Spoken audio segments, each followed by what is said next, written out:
Bismillahirrahmanirrahim. Assalamualaikum warahmatullahi wabarakatuh.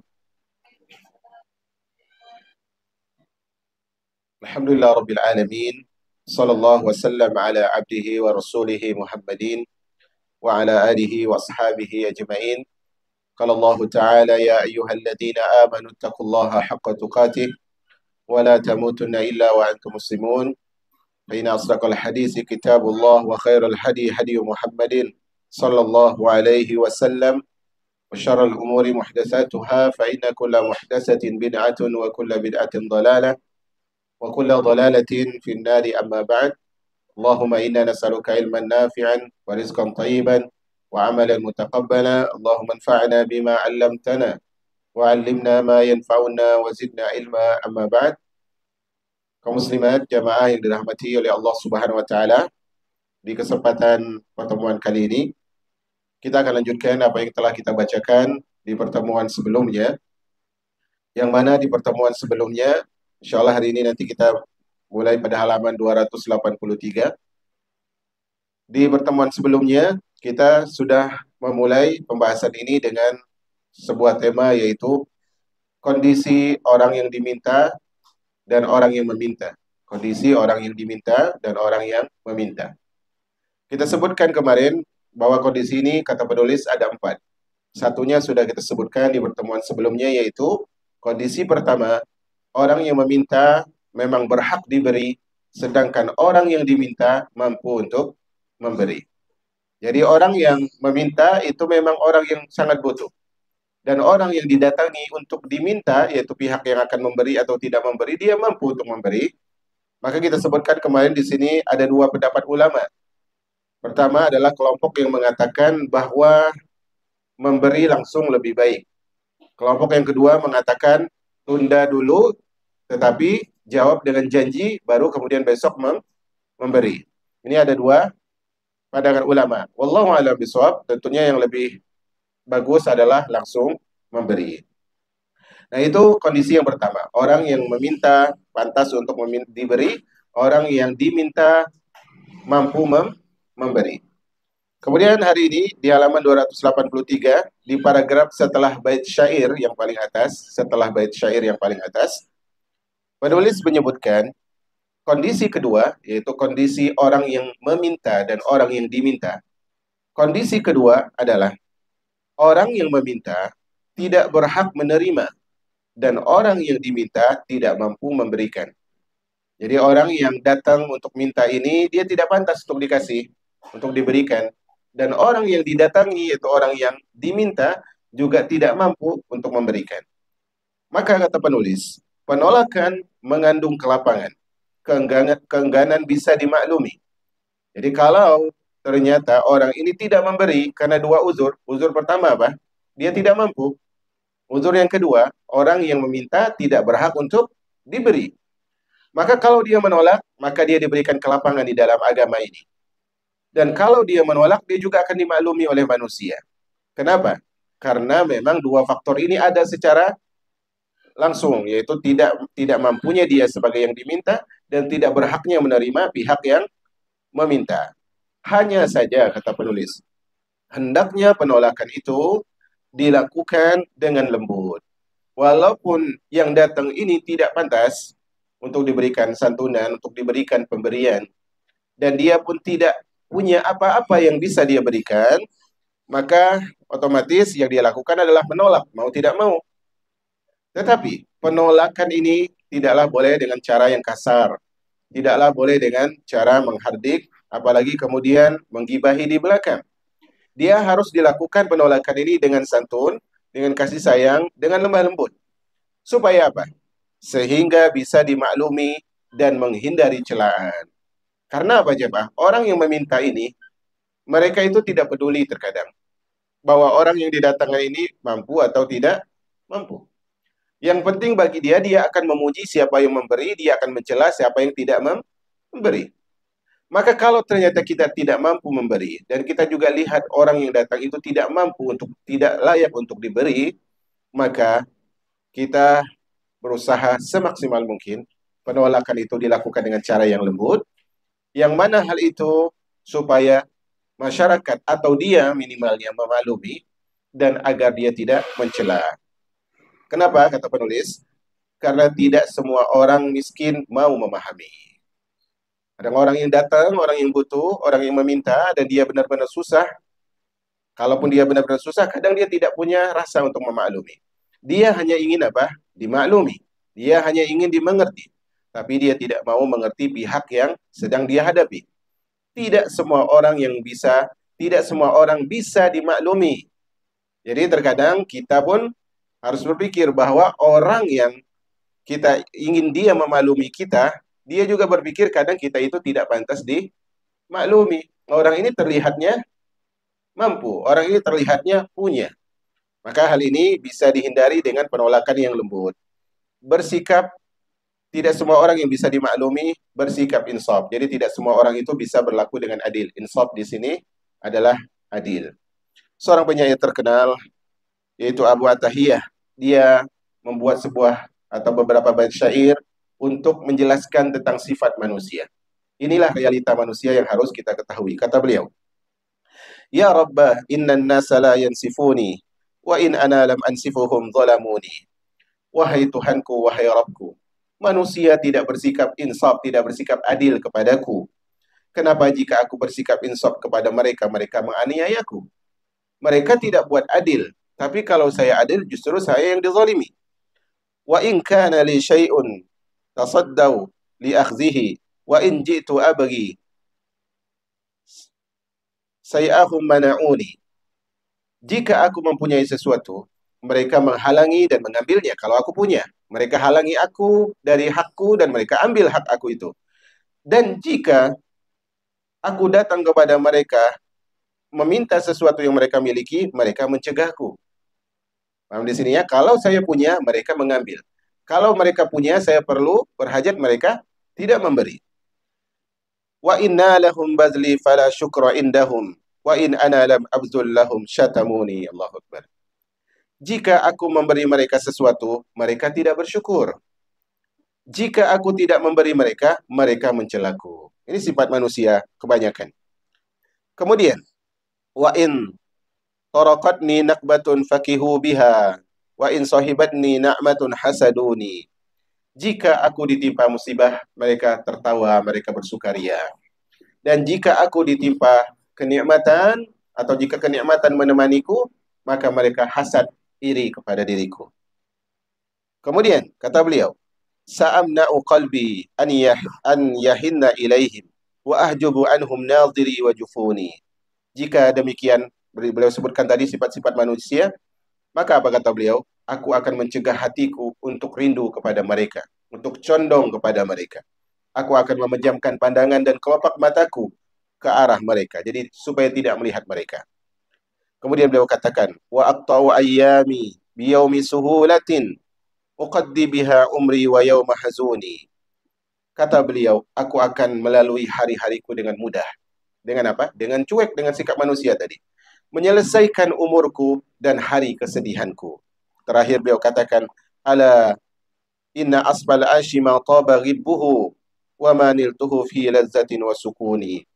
Aku akan mencegah hati, kata beliau, ingatlah kehidupan yang paling jernih adalah kehidupan yang baik, yang berselang hari dan kelezatan, serta ketenangan yang aku peroleh. Jadi di bait syair ini ada beberapa sikap yang saya kira semua menyetujui apa yang dikatakan oleh seorang penyair terkenal ini, seorang yang bijak, yaitu Abu Atahiyah. Beliau mengatakan tadi di antara sifat manusia adalah mereka ingin diperlakukan adil tapi tidak mau berlaku adil. Kemudian kalau mereka memiliki sesuatu, mereka menahan untuk diri mereka, tapi kalau orang punya sesuatu, mereka berharap orang memberi. Ini sifat sebagian atau sebagian besar manusia. Kalau ternyata kita punya nikmat, mereka hasad. Tapi kalau mereka punya nikmat, mereka justru melupakan kita dan sebagainya dari sifat-sifat manusia yang beliau sebutkan di sini.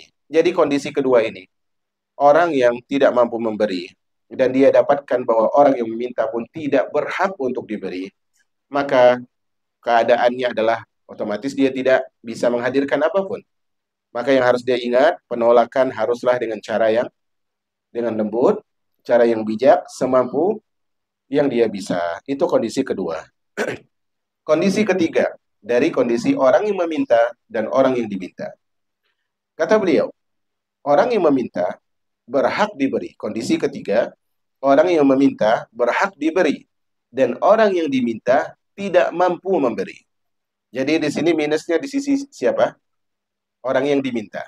Dia tidak mampu memberi, padahal yang datang kepada dia berhak untuk disantuni, berhak untuk diinfakkan kepadanya, berhak untuk diberikan sedekah. Bagaimana yang harus dia lakukan? Kata Al-Imam Al-Mawardi, sebisa mungkin dia bawakan sesuatu meskipun sedikit apa yang dia punya, yang bisa menutupi kebutuhannya, menghadirkan, menghindarkan dirinya dari kehinaan, menjelaskan uzur orang yang miskin dan uzur orang yang merasakan luka, sehingga dia dimaklumi kenapa tidak diberi dan mensyukuri keadaan sakitnya. Jadi begini, orang yang datang ini tadi orang yang berhak untuk diberi. Tapi dia salah alamatnya karena yang didatangi orang yang susah juga. Bahkan mungkin lebih susah daripada dirinya atau minimal kurang lebih dengan dirinya. Maka sebenarnya di sini kalau dia tidak memberi tidak ada aib. Karena sama-sama sulit. Sama-sama sulit. Tetapi kata beliau, kalau dia bisa memberi, sebisa mungkin dia berikan. Jadi suatu hari ada seorang datang ketika Nabi SAW duduk bersama para sahabat, beberapa orang sahabat, datang seorang musafir dan dia minta dijamu.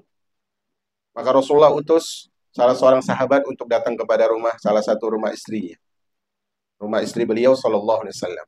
Maka dijawab oleh istri Nabi ini tidak ada makanan untuk menjamu. Disuruh datang ke istri yang lain, istri yang kedua, istri yang ketiga, dan seterusnya. Dari istri-istri Nabi ternyata tidak ada satupun yang punya makanan untuk menjamu tamu ini. Maka kemudian Rasulullah, dan ini kebiasaan Rasulullah, dan kebiasaan orang soleh, dan ini kebiasaan orang Arab, walaupun banyak orang yang mencela orang Arab, sejatinya orang Arab punya sikap kedermawanan yang luar biasa, dan ini pun sebenarnya ada pada bangsa kita. Ketika Rasulullah mendapatkan di rumah istri-istri beliau tidak ada sesuatu yang bisa untuk menjamu, maka dia tawarkan kepada para sahabatnya siapa yang mau menjamu. Maka ada salah seorang sahabat jamaah, dia mengatakan, wahai Rasulullah, tamumu untukku. Jadi dia akan menjamu. Maka kemudian dibawalah tamu ini ke rumahnya jamaah. Kemudian dia katakan kepada istrinya, apakah ada makanan? Subhanallah ya. Dia tahu dia sulit, dia tahu dia kesusahan. Tapi dia datang kepada istrinya membawa tamu. Dan dia tanyakan kepada istrinya, apakah ada makanan? Jawabannya, kata istrinya, untukmu dan untukku tidak ada. Yang ada hanyalah untuk anak-anak kita. Maka kemudian kata suaminya ini, kalau gitu tidurkan anak kita. Kemudian siapkan makanan yang tersisa itu untuk tamu kita. Kemudian sebelum dia makan, matikan lampunya. Matikan pelitanya. Maka ketika tamu ini akan makan, dimatikan lampu. Kemudian tamu ini makan. Kemudian orang yang punya rumah ini pun celentang-celenteng seakan-akan dia makan. Padahal dia tidak makan. Maka kemudian keesokan harinya berita ini ternyata telah sampai kepada Rasulullah SAW yang diberitahukan oleh Jibril dengan perintah Allah. Dan Rasulullah SAW mendoakan keberkahan untuk keluarga ini. Nah di sini jamaah lihat bagaimana di sana ada tipe orang yang dia tidak mampu sebenarnya. Dia sulit. Karena tadi makanan untuk anaknya sendiri. Tapi di sana ada tipe orang yang untuk mencapai kemuliaan atau minimal untuk menghilangkan kehinaan diri, dia berusaha untuk memberi walaupun sedikit. Nah, hal seperti ini tidak wajib kita lakukan. Seperti yang dilakukan sahabat tadi tidak wajib. Karena memang kalau keadaannya sulit, hal itu tidaklah menjadi keharusan. Tapi kalau kita bisa memberi, kita punya satu roti, punya orang ini minta, kita bisa kasih separuhnya, ini adalah kebaikan. Minimal apa tadi? Terhindar dari kehinaan. Dan agar apa jemaah? Agar orang yang datang ini juga memaklumi kalau suatu saat dia tidak diberi. Karena dia melihat orang ini punya sedikit tapi justru dibagi untuk dimakan bersama. Maka di sini berkata Abu Nasr Al-Atibi, beliau mengatakan dalam bait syair beliau, di sini beliau katakan, Allahu ya'lamu anni lastu za bakhalin wa lastu multamisan fil bukhli li'ilala lakinna taqata misli ghairu hafiyatin wan namlu yu'zaru fil qadri alladhi hamala. Kata beliau, Allah itu sangat tahu bahwa aku itu bukan orang bakhil. Allah tahu. Jadi Allah lihat isi hati kita. Disitulah kita bermuamalah, jemaah. Jadi kita membangun muamalah kita diperintahkan oleh Allah dan Rasulnya membangun muamalah dengan dasar Allah tahu apa isi hati kita. Kata beliau, Allah sangat mengetahui bahwa aku bukan orang yang pelit. Aku bukan orang yang bakhil. Aku tidak suka mencari-cari alasan untuk pelit. Dan bukankah ini tipe sebagian manusia? Dia sebenarnya mampu, tapi cari alasan untuk tidak memberi. Cari alasan untuk menjadi orang bakhil. Ketika para salaf dahulu mencari alasan untuk dermawan, orang zaman sekarang mencari alasan untuk bakhil. Kata beliau, aku tidak mencari-cari alasan untuk pelit. Tetapi kemampuan orang sepertiku tidak tersembunyi. Jadi jelas mana orang yang mampu, mana orang tidak mampu, mana orang yang mampu memberi, mana orang yang seharusnya diberi. Kadar beban yang dipikul semut itu bisa dimaklumi. Paham maksudnya di sini? Semut tidak mungkin bisa memikul sesuatu yang lebih berat di luar kemampuannya. Jadi kalau ternyata si fulan atau si fulana itu tidak memberi, berarti bisa jadi itu kemampuannya. Karena tidak semua orang yang tidak memberi itu bakhil. Jadi kalau ada orang yang di golongan ketiga ini, kalau ada orang yang mampu berhak untuk diberi, tapi datang kepada kita yang tidak mampu memberi, maka kita berusaha kalau ada memberi sedikit supaya kita terhindar dari kehinaan dan supaya apa? Supaya orang yang diberi ini pun mengerti tentang pelajaran hidup. Apa kata penulis? Bisa jadi dia mengeluhkan terjadinya kelemahan karena pernah mempunyai kemampuan yang mengakibatkan pekerjaannya hilang dan kebiasaannya berhenti sehingga seluruh tenaga badannya habis dan kemuramannya semakin bertambah. Jadi ada orang yang sebelumnya dia punya kehidupan kaya, muda, leluasa, punya kemampuan mungkin, tapi bisa jadi karena dia mengalami musibah demi musibah, atau mengalami musim seperti yang pernah kita lalui dari COVID-19 dan sebagainya, yang menjadikan hartanya habis, atau terbakar, hartanya hangus. Maka orang seperti ini jamaah, ya, terkadang dia bisa mengambil pelajaran dari orang yang dia hadapi, yang dia lihat orang ini mampu, dia ingat dulu saya pernah mampu. Orang ini dulu bisa kemana saja, dulu saya juga bisa kemana saja. Tapi kemudian musibah demi musibah itu hadir. Nah, kata seorang penyair, aku seperti burung elang pasar yang digunting akupnya, yang digunting sayapnya. Melihat duka cita setiap kali burung terbang. Ia melihat burung-burung di udara mengepakkan akupnya di sekitarnya. Lalu dia mengingat ketika kedua akupnya masih tersedia. Jadi, kadangkala pemberian kita yang sebenarnya kita tidak mampu, itu mengingatkan kita kepada masa kita yang dulu senang, atau mengingatkan orang meminta ini pada masa yang dia dulu juga pernah senang. Jadi hal ini sebenarnya adalah untuk menjadikan lebih bersyukur kepada Allah Subhanahu wa taala, karena satu keadaan ini pegang, satu keadaan atau kondisi yang mungkin sulit menimpa kita, ketahuilah bahwa hal itu juga pernah menimpa orang lain dan pasti akan menimpa orang lain dan akan terus menimpa umat manusia. Jadi kesulitan yang ada itu sesuai dengan kemampuan dan semua orang pasti akan ditimpa kesulitan. Kondisi yang terakhir dari kondisi orang yang meminta dan diminta. Kata penulis. Kondisi keempat, halaman 284 di paragraf sebelum terakhir. Kondisi keempat, orang yang meminta tidak berhak, tidak pantas diberi. Dan orang yang diminta mampu atau bisa memberi serta mampu mengorbankan hartanya. Jadi sini minusnya di mana? Yang meminta. Karena orang yang diminta mampu, dia punya harta. Kata Al-Imam Al-Mawardi, kondisi ini perlu diperhatikan. Jadi tidak semena-mena kita punya, kemudian orang datang langsung dikasih. Enggak langsung keputusannya demikian. Kata beliau diperhatikan. Jika dia khawatir bahwa penolakan untuk memberi, ingat tadi yang meminta ini pantas tidak diberi? Tidak pantas, ingat ya. Orang yang didatangi mampu, tapi orang yang minta ini tidak berhak diberi. Nah, asalnya secara zahir diapakan? Ditolak. Karena dia tidak berhak untuk diberi. Tapi kata beliau, kondisi ini perlu diperhatikan. Kenapa? jika dia khawatir bahwa penolakannya untuk memberi bisa menimbulkan gangguan kehormatan atau buruknya. Saya tidak mengerti ini satire ini, coba saya lihat di bahasa Arabnya. Sindiran. Nah, hija, di sini disebut hija. Nah, barakallahu fiik. Kata beliau, jika dia khawatir bahwa penolakannya untuk memberi bisa menimbulkan gangguan kehormatan atau buruknya sindiran dan cacian yang menyakitkan, maka dia dianjurkan untuk memberi demi menjaga kehormatan, bukan karena dermawan. Ini minimalnya. Sebenarnya kalau dia memberi untuk dermawan itu lebih bagus. Tapi kadang kala memang kita dapatkan, entah itu jiwa kita, entah itu orang lain dalam komunikasi-komunikasi mereka, datang si A kepadanya dan dia memberi bukan karena dia mau memberi, tapi supaya tidak dicaci, supaya tidak dicela, supaya tidak dikatakan sebagai orang yang bakhil. Maka hal ini jadi salah satu pertimbangan. Walaupun di sini dia tidak mendapatkan apa? Pahala. Dia tidak mendapatkan pahala. Karena memberinya untuk nama baiknya saja.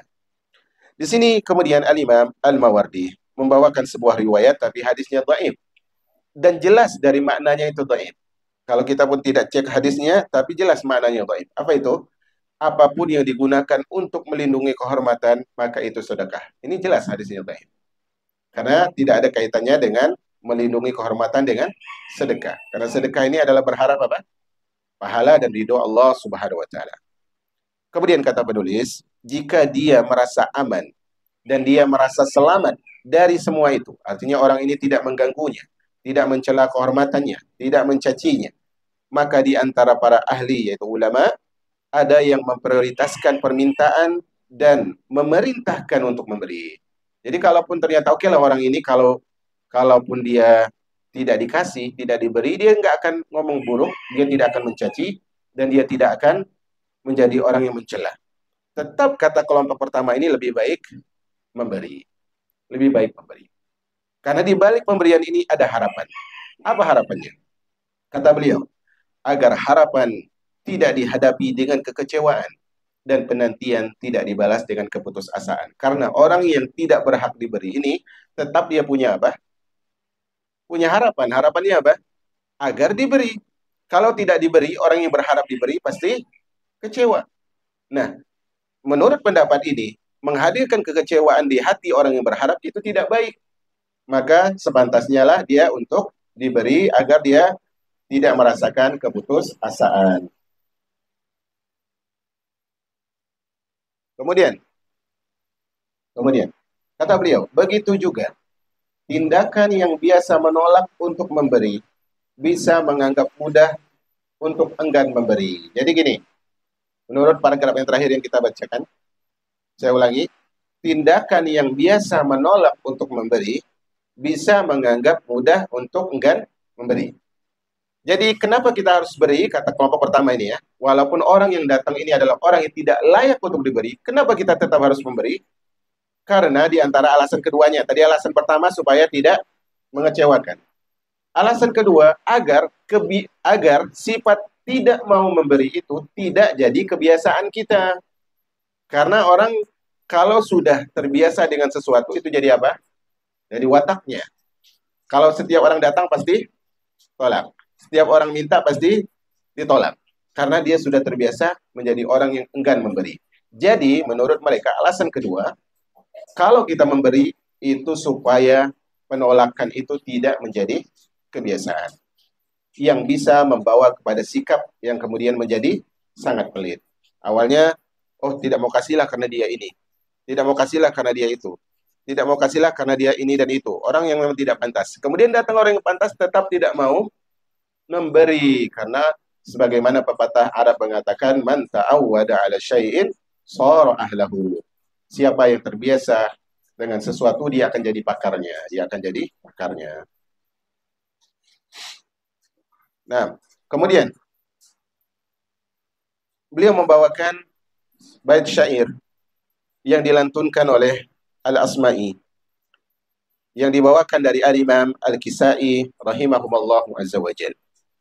Dia mengatakan dalam artinya di sini, seakan-akan engkau menemukan dalam buku kata tidak yang diharamkan kepadamu sehingga dia tidak jadi halal.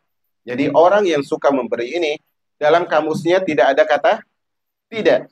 Menurutnya kata tidak ini tidak boleh, haram bagi dirinya. Engkau tidak tahu jika engkau diberi harta, apakah dia akan memperbanyak atau mempersedikit toleransimu. Jadi bagi orang yang ingin kaya, kemudian belum diberikan kekayaan oleh Allah, pikirkan ini. Kalau Allah beri dia kekayaan, kira-kira dia akan banyak sodako atau justru banyak bakhilnya. Orang ini nggak pantas diberilah. Saya dulu aja kerja keras kok dia nggak mau kerja keras. Banyak sekali alasannya. Jika musim dingin tiba, engkau adalah matahari. Jika musim panas tiba, engkau adalah naungan. Artinya, orang yang suka memberi ini, di setiap keadaan dia bermanfaat. Kalau musim dingin, orang butuh apa? Pemanas. Dan dia hadir sebagai matahari, menghangatkan. Dan kalau musim panas tiba, orang butuh tempat berteduh. Dan dia menjadi naungan untuk berteduh. Nah, ini menurut pendapat pertama. Kalau Anda mampu memberi, orang yang ini datang ini tidak berhak diberi, tetap lebih baik memberi. Nah, kelompok kedua mengatakan, kata beliau, sebagian ahli ilmu ada yang memperhitungkan sebabnya. Perhatikan sebabnya, kata mereka. Dan yang ini lebih bagus sebenarnya. Yaitu apa? Memprioritaskan kondisi orang yang meminta dan menganjurkan untuk tidak memberi jika pemberian di luar hak. Ini yang lebih benar, jemaah. Jadi orang datang, lihat dia berhak tidak menerima. Kalau dia tidak berhak, maka jangan berikan. Karena meletakkan hak kepada orang yang tidak berhak, kezaliman. Ini penting untuk dicatat.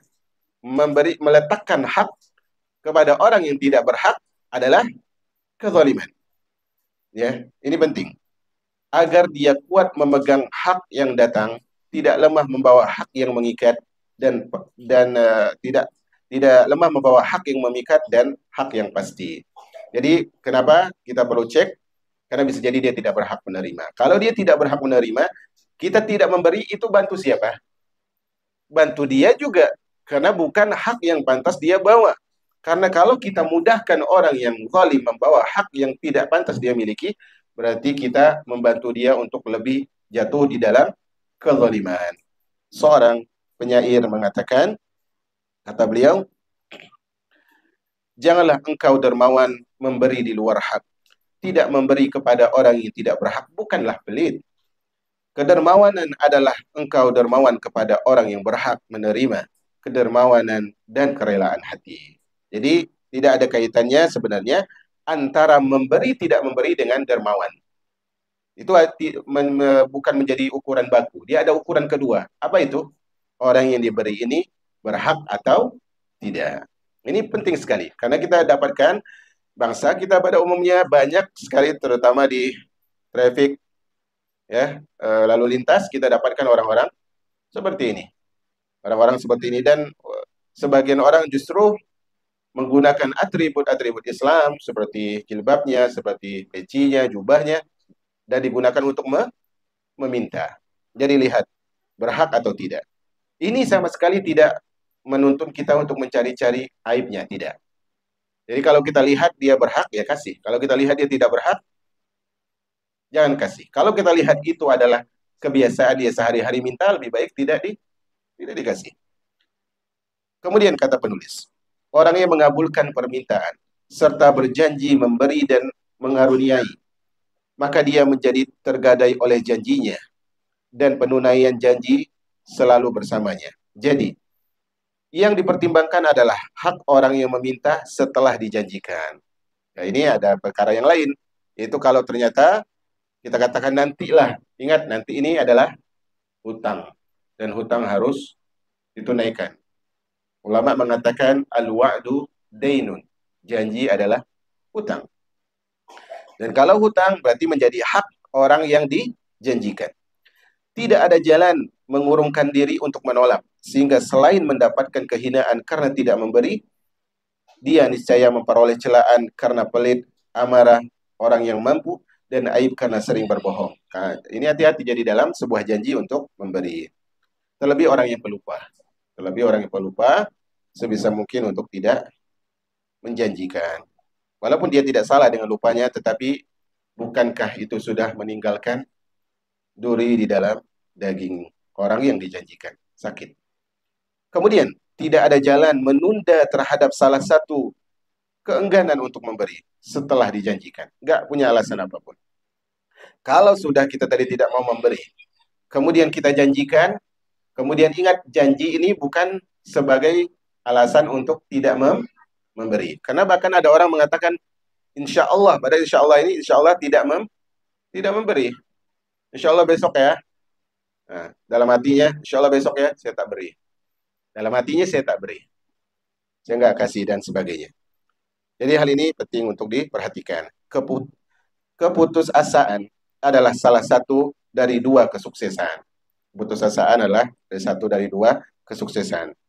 Jadi dia sukses menyakitkan hati orang, salah satu dari dua kesuksesan. Seorang penyair mengatakan, Bashar bin Burud bersyair. Kata beliau, suatu hari awan menaungi kita, sinarnya berkilat dan percikannya melambat.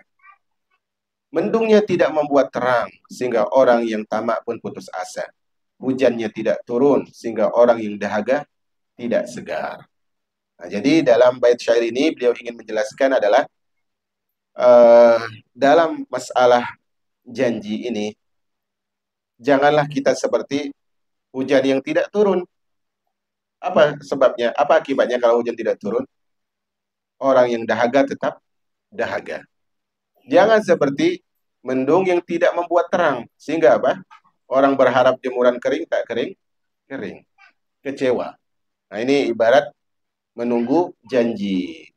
Nah, kemudian kata penulis, jika dia menepati janjinya dan melaksanakan kesepakatannya, maka dia tidak mengikuti pemberian nafsu dan dia bahagia karena tangannya berada di atas. Dan kata Nabi SAW, dan ini hadisnya sahih, kata Nabi Sallallahu Alaihi Wasallam, al-yadul ulya khairun minal yadis sufla. Tangan yang berada di atas itu lebih bagus daripada tangan yang berada di bawah.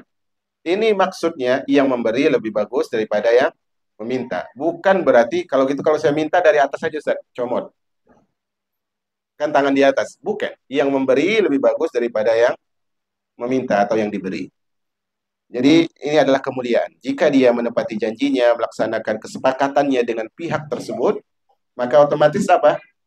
Dia telah mengikis hawa nafsunya, melemahkan syahwatnya, dan dia menjadi orang yang bahagia karena kebiasaan dia memberi. Dan kita kenal jamaah dengan orang-orang yang kebiasaannya memberi. Dan setelah dia memberi pun dia sedih karena tidak maksimal dalam memberi. Setelah itu pun dia tanya, apalagi setelah kegiatan ini yang bisa saya beri? Subhanallah, ada orang-orang seperti itu. Karena memang mereka ternyata hidup di lingkungan yang suka memberi. Seorang penyair bersenandung. Kata beliau, engkau tidak tahu ketika seorang meminta mendatangimu. Apakah yang lebih bahagia adalah engkau sebab engkau memberi atau dia yang bahagia? Harusnya siapa yang lebih bahagia? Yang memberi. Allahu Akbar. Perhatikan, saya ulangi. Engkau tidak tahu ketika ada orang yang meminta mendatangimu. Apakah yang lebih bahagia adalah engkau sebab engkau memberi atau dia yang lebih bahagia?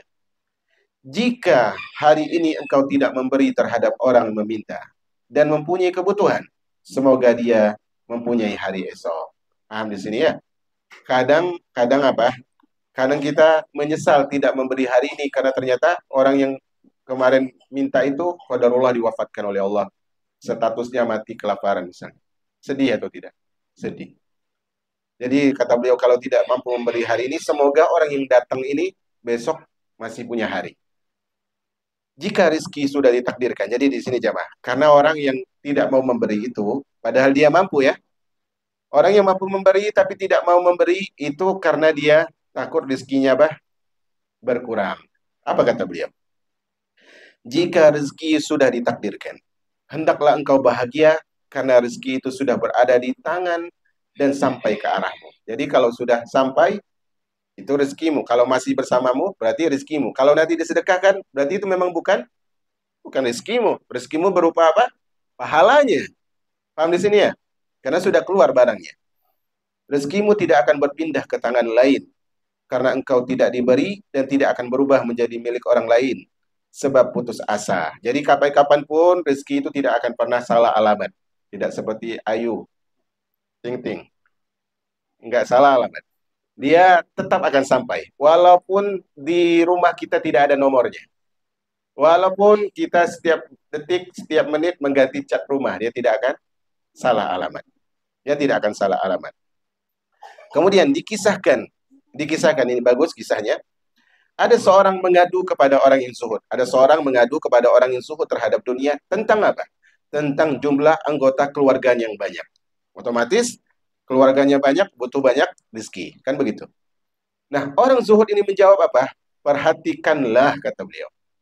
Siapa di antara mereka yang rezekinya bukan menjadi tanggungan Allah, maka pindahkanlah dia ke tempat tinggalku. Paham di sini? Paham ya? Ada orang datang kepada ahli ibadah yang zuhud, orang berilmu yang zuhud, yang mengerti bagaimana hinanya dunia dan mengerti bagaimana berharganya akhirat. Orang ini mengatakan, wahai fulan, sesungguhnya keluargaku banyak, jadi susah untuk memberi nafkah. Apa kata orang zuhud ini? Coba lihat, keluargamu misalnya ada 20 orang, ada 30 orang. Lihat, di antara mereka ada nggak yang rezekinya tidak ditanggung oleh Allah? Ada tidak? Tidak ada. Kalau ada, pindahkan ke rumahku, kata orang itu. Biar aku yang menjadi wasilah rezeki Allah untuk mereka. Jadi maksud dari orang ini adalah, kalau engkau mengeluhkan keluarga banyak, anak banyak, keturunan banyak, tanggungan banyak, ingatlah bahwa kalau rezeki itu melalui jalurmu, itu tetap rezeki siapa? Mereka.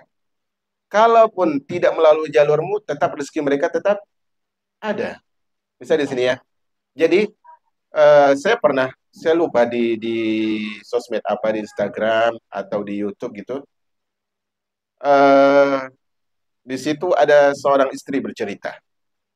Ada seorang istri bercerita ketika dia mendengarkan mendengarkan kajian bahwa eh, rezeki bekerjanya seorang istri, tapi ini tidak mutlak ya ceramah ini, karena ini yang berceramah pun tidak kita rekomendasikan. Di situ dijelaskan adalah kalau istri bekerja itu akan mengurangi rezeki suami. Judulnya begitu ya, judul kajiannya, cuplikannya begitu. Di sini tidak benar secara mutlak, dia harus dikasih tanda kutip. Karena tidak mungkin bekerjanya istri mengurangi rezeki suami. Tapi kejadian yang dialami oleh wanita ini pantas untuk direnungi. Yaitu dia mengatakan bahwa suami saya kerja di sebuah tempat kerja, dapat rezeki yang cukup, ya. Kemudian saat itu dia sedang hamil kalau tidak salah, jadi dia berpikir untuk mendapatkan hasil tambahan untuk persalinannya nanti. Nah, ketika dia jualan, dan jualan ini dibawa oleh suaminya ke kantor, laris, laris jemaah. Dan ternyata semakin semakin laris, otomatis semakin semangat apa? Jualan. Jadi dia semakin semakin banyak porsi masaknya, dibawa semakin laku. Tapi di sisi yang sama, perusahaan tempat suaminya kerja mengalami penurunan omset, sehingga gaji pun berkurang. Paham di sini ya? Di situ dia mikir, saya dapat rezeki tambahan, tapi tujuannya tadi ingin apa? Mempermudah persalinan. Gaji suaminya ditambah penghasilan dia, otomatis hasilnya lebih. Ternyata dia dapat lebih, suaminya justru berkurang. Paham di sini ya? Jadi kadar rezeki semuanya adalah telah dibagi-bagi oleh Allah Subhanahu wa taala. Para ulama mengatakan dia tidak akan bisa disegerakan dengan keluar subuh, dan dia tidak akan bisa diakhirkan dengan keluar siang. Artinya orang yang keluar subuh rezekinya segitu ya segitu. Orang yang keluar siang rezekinya banyak tetap banyak. Bukan berarti menunda untuk ikhtiar, tetapi hendaknya dalam urusan ini tawakalnya harus lebih besar daripada ikhtiar. Tawakal harus lebih besar daripada ikhtiar. Kisah yang lain di sini, Ibnu Sirin berkata kepada orang yang biasa menunggangi hewannya. Jadi dia di daerah tersebut ada orang yang sehari-hari naik hewan tunggangan. Tapi suatu hari orang ini tidak menaiki hewan tunggangannya, tapi dipegangnya. Lalu dia tidak menungganginya, artinya dipegang talinya saja, tidak dinaiki. Maka Ibnu Sirin ini ulama hadis. Dia mengatakan, apa yang terjadi dengan kudamu ini? Kenapa enggak engkau naiki? Kenapa engkau tarik? Orang itu menjawab apa? Aku tidak mampu membiayainya, lalu aku menjualnya. Maka apa kata Ibnu Sirin? apakah menurutmu dia meninggalkan rezekinya di sisimu? Paham maksudnya ya? Kalau engkau merasa ingin menjual hewan ini karena menurutmu tidak mampu kasih dia makan, apakah menurutmu rezeki hewan ini ada di tanganmu? Jawabannya tidak. Di mana? Di sisi Allah Subhanahu wa taala. Sehingga Ibnu Ar-Rumi bersenandung.